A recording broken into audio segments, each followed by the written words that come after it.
తెలుగు ప్రజలందరికీ నా యొక్క నమస్కారం అండి. ముఖ్యంగా నాతోటి మిత్రులకు ఈరోజు స్నేహితుల దినోత్సవ శుభాకాంక్షలు తెలియజేస్తున్నాను. అలాగే మీరంతా పాత కొత్త అనే భేదం లేకుండా చిరకాల మిత్రులుగా మీరంతా కలిసిమెలిసి సుఖశాంతులతో సంతోషాలతో పిల్ల పాపలతో మీరంతా ఒకరినొకరు స్నేహభావంతో కలిసి ఉండాలని నేను కోరుకుంటున్నానండి. ఈరోజు మన విషయం ఏంటంటే,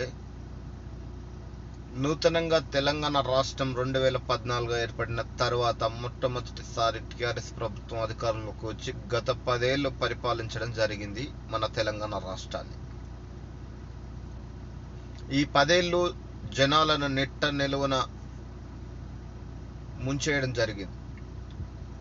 బడా నాయకులను, లీడర్లను, రాజకీయ నాయకులను, వ్యాపారవేత్తలను ఇలాంటి వాళ్ళకి సపోర్ట్ చేసే టీఆర్ఎస్ ప్రభుత్వంలో నిరుపేదలైనటువంటి ప్రజలు, మధ్య తరగతి వాళ్ళు, కటిక దరిద్రులు ఇలాంటి వాళ్లకు న్యాయం జరగలేదు.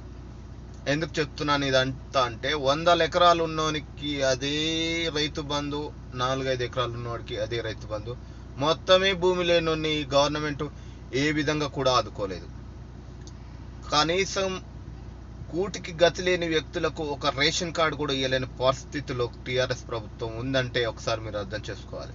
ఎన్నిసార్లు గత 10 ఏళ్లలో ఎన్నిసార్లు రుణమాఫీ చేసిరు రైతులకు, ఎన్ని ఉద్యోగాలు నిరుద్యోగులకు కల్పించిరు, ఎంతమందికి రేషన్ కార్డులు ఇచ్చిర్రు, ఎంతమందికి డబుల్ బెడ్రూమ్లు ఇచ్చిర్రు, ఎంతమందికి 3 ఎకరాలు ఇచ్చిర్రు అనేది ఇలా చెప్పుకుంటూ పోతే ఎన్ని విలేజ్లలో మీరు రోడ్లు వేసిర్రు, ఇలా చెప్పుకుంటూ పోతే ఇంకా చాలా ఉన్నాయి.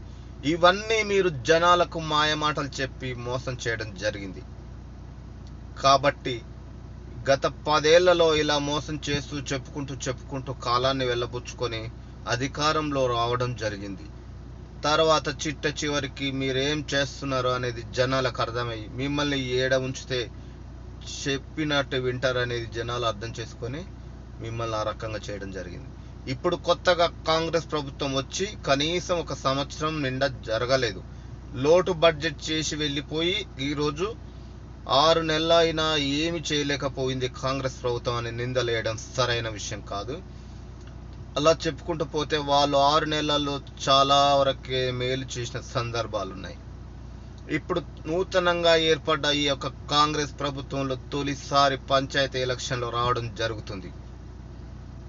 ఈ పంచాయతీ ఎలక్షన్లో మీరు ఈ యొక్క ప్రభుత్వం కూడా గత ప్రభుత్వంలా కాకుండా నూతనంగా కొత్తగా పెళ్ళైన చాలా మంది రేషన్ కార్డుల కోసం, ఇదే మధ్యతరగతి కుటుంబాలకైనా కొత్తగా పెళ్ళైన నిరుపేదలకైనా ముఖ్య ఆధారం, మొదటి ఆధారం రేషన్ కార్డు. కాబట్టి నేను ముఖ్యంగా దీనికోసం మాట్లాడడం జరుగుతుంది. ఇది మొదటిగా దీన్ని ప్రభుత్వాలు జనాలకు ఇది అందించి మీరు పంచాయతీ ఎలక్షన్లకు వెళ్తే జనాలు మిమ్మల్ని అందరినీ కాంగ్రెస్ ప్రభుత్వాన్ని ఆదరించి ప్రతి గ్రామంలో మీ ప్రభుత్వానికి భారీ మెజారిటీతో పంచాయతీ ఎలక్షన్లో విజయాన్ని అందిస్తారని చెప్పేసి నేను ప్రభుత్వాన్ని కోరడం జరుగుతుంది. ధన్యవాదాలు.